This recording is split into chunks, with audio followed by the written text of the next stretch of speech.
Today I will show you the repair on the Fostex R8 that I did. It suffers from these plastic wheels that are located on the capstan motor, and it slips on the axis, and this just because the plastic has gotten too loose. And this is the same, also a plastic wheel. This is on the spooling motors, and I've replaced them with aluminium version. You can see that here. That spinning wheel is the aluminium version of that white wheel that I just showed. And the same goes for the spooling motor wheels, that with a toothed belt. And demonstration time: 4 songs, stereo, recorded on channels 1, 2, 3, 4, 5, 6 and 7 and 8.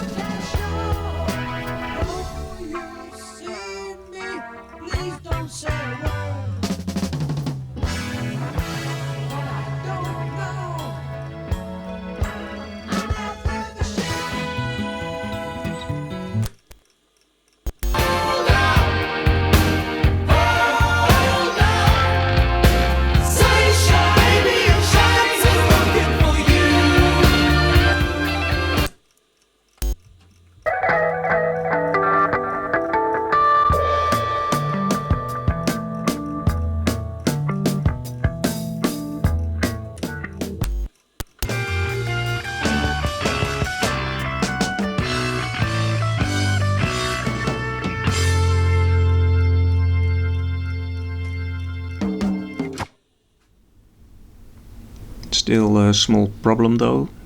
As you see, this is the backside of an axis that's mounted on this front plate, and it has some play.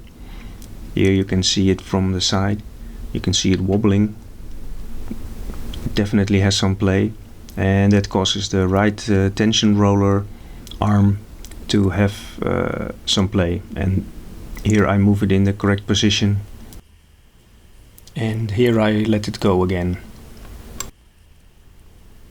And it causes the tape to not run correctly across the guides and the rollers. It works, but it's not perfect.